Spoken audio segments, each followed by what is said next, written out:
Today is Wednesday, February 14th, 2024.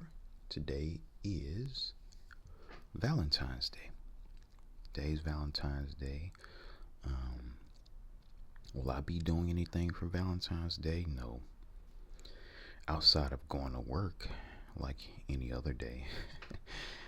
Hey, just being honest with you, but it's all good. But no, I hope you all enjoy this day. Um, and yeah,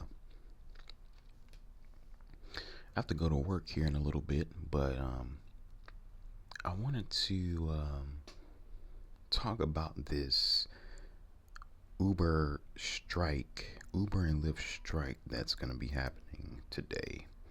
Um, Now, I'm not sure when I'm going to upload this video, whether it's going to be in the afternoon or going to be in the evening, but this Uber and Lyft strike. Now, apparently, this is supposed to be the biggest strike yet from drivers all over the United States. I'm not sure if it's worldwide or not. I probably should have looked that up, but I know for a fact here in the United States um, it's gonna be nationwide, and it's pretty much about the pay. They're striking about the pay. They feel as though the pay should be better. Uber should stop taking so much from the driver, and also be transparent about how much the rider is actually paying. Um, and so that's going to be all over the nation now. What is interesting, what is interesting is the fact that Uber came out and said that it shouldn't really affect their day-to-day operations because most drivers are satisfied. That's literally what they said. I guess it's good, PR to say that most drivers are satisfied with the pay rates that Uber pays out and Lyft, but I don't really think that's the case. I just think that because the strike is so big, they had to come out and say something. Um, but you have to remember, in this economy, there's always going to be somebody that's going to drive for like really cheap rates. And so that's kind of the position that they're coming from. Like, hey, we got drivers everywhere. Because let's be real, a lot of these markets are these, these cities and stuff, they're oversaturated with Uber drivers. They're everywhere. When I had to use Uber a long time ago, not a long time ago, probably a few months back, my car was in the shop. I mean, it didn't take no more than about 5 minutes for an Uber to show up, and they were just all over. And a lot of these cities, they're oversaturated. Um, they're oversaturated, and at the same time, Uber, they have to take more and more money, because they have to come from the position of growth when it comes to um, their ultimate bottom line. I don't know, like, I don't know if is Uber even profitable. Um, I'm not sure. I know a long time ago Uber wasn't profitable, but I wonder if they are now. If they're not profitable right now, that would be crazy because of the simple fact that like they take so much money from the drivers nowadays. Because I'm hearing reports where they're taking um 40, 50% from the drivers, and it didn't used to be like that. It would be the rider pays for the ride. You have your fees, and then Uber's cut, and then you have the amount that goes to the driver, right? Now, Uber's cut has grown bigger and bigger, And then on top of that, they're not really transparent anymore. Like it used to be to where the driver could see, if I'm not mistaken, the driver could see how much the rider paid and how much Uber took out. But now you can't even see that anymore. And so, you know, and we know why they did that. They did it because, well, they'd taken out more and more, and people would notice faster that Uber's taking more and more out. So that's why they had to like get rid of that feature. But, you know, it is kind of crazy how Uber, they say that it's not going to affect their operations, and that's kind of what happens when these markets are oversaturated. You're going to have so many drivers that are protesting, but then you have so many drivers that are not and that are still willing to drive for like the low rates that it isn't even going to affect their operations. And here's the thing though.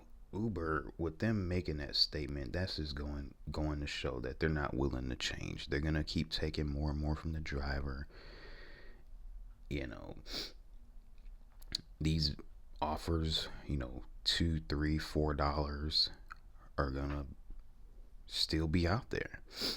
There is gonna be no like rate increase, for the driver, because you're gonna always see Uber, and I think a lot of people don't want to admit this situation with Uber. It's kind of a race to the bottom when it comes to drivers, because you'll have a lot of these drivers protesting, but then you're always going to have somebody that's willing to drive for cheap. It's the same situation in the trucking industry. That's why this story kind of like, took my interest, because in the trucking industry, the freight rates are really cheap. People driving for, $1.20 a mile. That's low in the trucking industry, but there's always gonna be somebody that's willing to do it. And so trucking, it's a race to the bottom. I think with Uber, it's a race to the bottom, and Uber's kind of realized this, and they kind of capitalize off this. And we have to just kind of admit, like, that's how it is. I think the truth is, what people are gonna have to do is, because I don't think the protest is gonna work. You'd have to have a lot more people actually participating in the protests for it to work. But I do think it's a good, I definitely understand the cause. Uber should be paying fairly. $2, $3, $4 rides. That's just ridiculous. But there's the Uber drivers, Lyft drivers out there that are willing to drive for that low pay rate. When I did Uber Eats, I would never take a ride for, or not a ride, but I would never take a delivery for less than like $5, and even $5 is pretty low. But I pretty much would never take anything like under $5. But some drivers are willing to take three. Yeah, some drivers are willing to take $3 and $4 rides, and I just think that that's just too low. But what drivers have to do, if they really want to get Uber's attention and get Uber to change and to pay drivers more, what people have to do is set their own minimum like rate. Like, you shouldn't you shouldn't take a ride or take a delivery that's under like $5. Yeah, I think what happens is Uber, they know there's going to be somebody that takes that low paying ride, and financially it makes sense for them, no pun intended, to offer such low rates to the driver. It helps them out, even though the driver gets screwed. And that's just capitalism for you. You know, the less you pay someone for, well, technically you're not working for Uber, you're a contractor. But the same thing goes for contractors. The less you pay a contractor, the more you make. The less you pay an employee, the more you make. And so, yeah, I just think that's classic capitalism, and that's just the way things go. What we really have to understand is that Uber, and let's just be honest, Uber is not really a good source of income. You should not be relying solely on Uber. Like, Uber really is something you do for extra money, and let's say you got let go from a job. You do that until you actually find like another job. It's kind of like just that filler gig you do in order to pay your bills until you actually get another job. I don't think you should really just rely solely on Uber. You know, I've heard of people working 70, 80 hours a week, and once they take out money for maintenance, taxes, other expenses, and stuff like that, it ends up coming out to like less than $10 an hour. And honestly, I mean, you can find a job at a retail store that pays more than $10 an hour, and you don't have to destroy your car in the process. And so I just think that's the ultimate truth that, you know, needs to be put out there. Like, this Uber, it's not really designed to just be a full-time income that you live off of.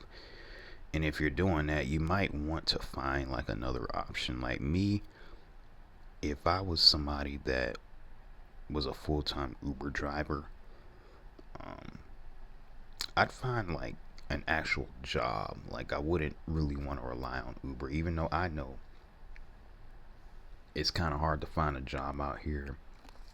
I think it would be better than just relying on Uber. And so, yeah, we have to understand, these gig jobs. You have to remember these gig economy jobs are pretty much, as long as you have a good background, um, good driving history, you're pretty much accepted. So, um, a lot of people are going to get accepted. And I think it was kind of inevitable that, you know, Uber was going to take more and more from the driver, because as more and more people got on, that's more and more payouts that Uber would have to pay out. And they have to grow their company as well. So I think it was inevitable. Um, it doesn't take a whole lot to become an Uber driver. All you need is a car and, like I say, a good background, good driving history. And as the economy gets worse and worse, you're going to have more and more people signing up. And when you have more and more people signing up, you have the higher chances of somebody taking these cheap rides.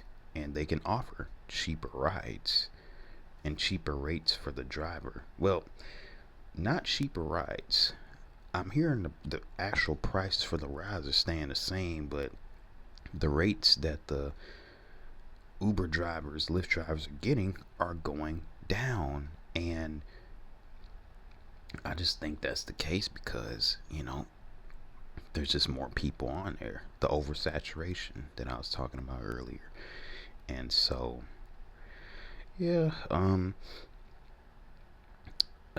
hopefully the protests, well, like I say, I don't think it's gonna work. It already got Uber's attention. They came out and said it's not gonna affect their operation, so that's that. So I don't really think it's gonna work, but yeah, I mean, it's interesting to say the least.